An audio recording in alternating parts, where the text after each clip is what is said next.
उस लाहौर के कलंदर पर लोग एतराज करते हैं। उन लोगों को भी मैंने देखा है कि वो डॉक्टर साहब के शेर पढ़ते थे। और हमारे आकाए नेमत सैयदी मुर्शिदी हुजूर मुफ्ती आजम रहमतुल्लाहि ताला अलैह के सामने जब ये शेर पढ़ा जाता तो हुजूर मुफ्ती आजम फरमाते कि इकबाल की मगफिरत के लिए यही शेर काफी है।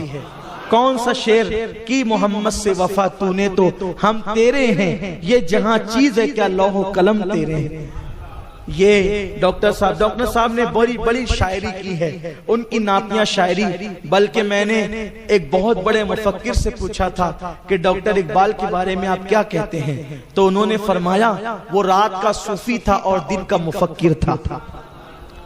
वो डॉक्टर इकबाल जिसने हिंदुस्तान में आजादी की रूह फूंकी, वो डॉक्टर इकबाल के बारे में बहुत सी बातें कही जाती है, लेकिन मैं उन सब बातों पर तवज्जो नहीं करता। एक बात बताता हूँ इकबाल के बारे में, जो किताबों में लिखी हुई है, लिखने वाले ने कहां तक लिखा ये वो जाने, बयान करने वाले ने कहां तक बयान किया वो जाने, लेकिन गौर से सुने जो कहना चाहता हूं।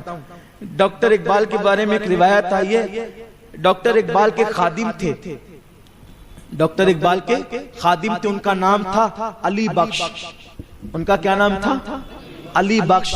इसका मतलब खादिम कट्टर सुन्नी था, इसलिए कि उसका नाम था अली बख्श।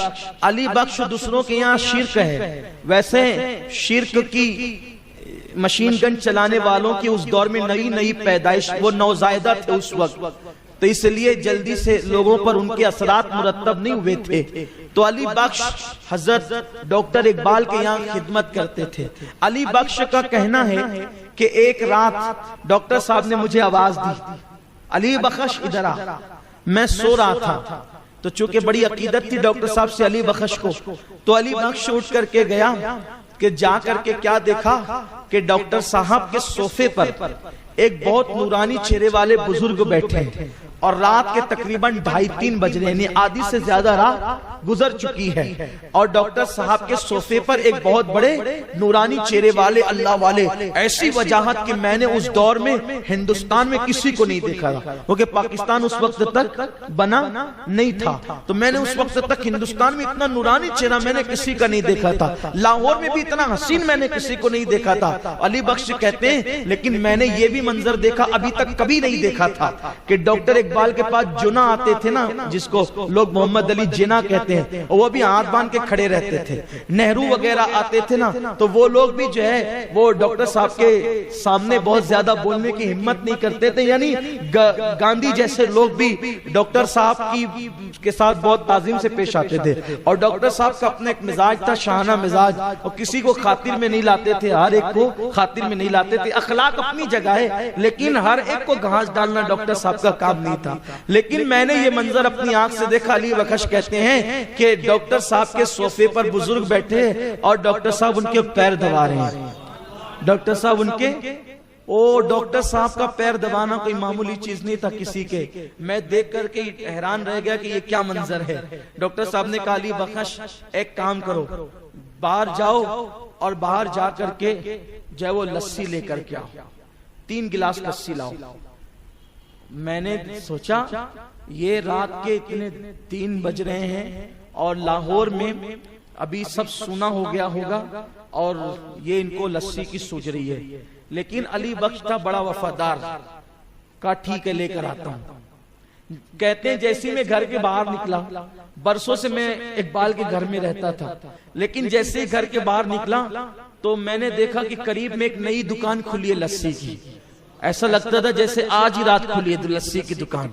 और लस्सी की दुकान पर बहुत नूरानी चेहरे वाले बुजुर्ग, जैसा चेहरा वहां था ऐसे ही कमोबेश यहाँ भी था, और वो लस्सी बना रहे थे। मैं गया और पैसे निकाल के कहा कि 3 गिलास लस्सी। उन्होंने 3 गिलास लस्सी दी और कहा ये पैसे ले जाओ। इससे पहले कि मैं बताता मैं कौन हूं और मैं कहां से आया हूं, उन्होंने खुद कहा इकबाल के साथ हमारा हिसाब किताब चलता रहता है, तुम ये पैसे ले जाओ, हम हिसाब कर लेंगे, हम हिसाब कर लेंगे, ले जाओ। इकबाल के साथ हमारा हिसाब चलता रहता है। कहते हैं कि मैं लस्सी ले आया, ले आने के बाद ला करके जैसे रखा तो मुझसे डॉक्टर साहब ने कहा जाओ लेकिन मैं देख रहा था, और डॉक्टर साहब ने एक गिलास बुजुर्ग को पेश किया, उन्होंने पी ली लस्सी। उसके बाद दूसरा गिलास पेश किया तो भी पी ली, और तीसरा गिलास पेश किया तो कहा कि तुम पी लो। डॉक्टर साहब ने पी लिया। उसके बाद वो बुजुर्ग ने कहा अच्छा मैं चलता हूँ। और बुजुर्ग जब जाने लगे तो फिर मुझे अली बख्श कह करके डॉक्टर साहब ने आवाज दी, अली बख्श इधर आओ और बुजुर्ग को बाहर तक पहुंचा दो।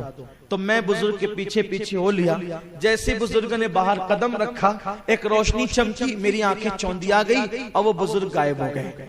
मैं आया और आने के बाद मैंने डॉक्टर साहब को कहा, क्योंकि अब मैं घूम घाम के बाहर आया था, वो जो नई दुकान खुली थी वो कोई दुकान नहीं थी। मैं आया, मैंने कहा डॉक्टर साहब सही बताना क्या मामला है, वो दुकान भी लगी थी, अभी वो दुकान भी नहीं है, और ये जो बुजुर्ग आया था ये कौन है, आप पैर दबा रहे थे, क्या मामला है। तो डॉक्टर साहब ने कहा अली बख्श रहने दो, मत पूछो। अली बख्श जिद पर आ गए, नहीं आपको बताना ही पड़ेगा, आपको बताना ही पड़ेगा। तो डॉक्टर साहब ने कहा इस शर्त पे बताऊंगा कि जब तक मैं जिंदा रहूं ये वाकया तुम किसी को नहीं बताओगे तो बताता हूं, का वादा करता हूं जब तक आप जिंदा रहेंगे किसी को नहीं बताऊंगा। तो डॉक्टर साहब ने बताया जिस बुजुर्ग के मैं पैर दबा रहा था वो सरकारे गरीब नवाज थे, वो हुजूर गरीब नवाज रदी अल्लाह ताला थे। और जो तुझे लस्सी की दुकान पे मिले थे, चूंकि गरीब नवाज आज लाहौर आए हुए थे, तो उनकी मेहमानी के लिए दाता अली ज़ुवैरी ने लस्सी की दुकान लगाई। ये गरीब नवाज का मकाम। लेकिन इसमें डॉक्टर इकबाल की अजमत समझ में आती है। उस डॉक्टर इकबाल से किसी ने पूछा डॉक्टर साहब अल्लाह ने आपकी शायरी में इतनी तासीर कैसे अता फरमाई। तो डॉक्टर साहब कहते हैं कि जब शहद की मक्खियां दुरूद पड़ती है तो कसेला रस भी मीठा हो जाता है। तो मैंने शायरी शुरू करने से पहले 1 करोड़ मर्तबा अपने नबी पे दुरूद और सलाम पढ़ा है। उस दुरूद की बरकत है कि अल्लाह ने मेरी शायरी के अंदर ये रंग पैदा कर दिया है। अगर हम भी चाहते हैं कि हमारे अंदर भी कोई रंग पैदा हो तो हम भी दुरूद शरीफ की आदत डालें और दुरूद शरीफ कसरत से पढ़ने की कोशिश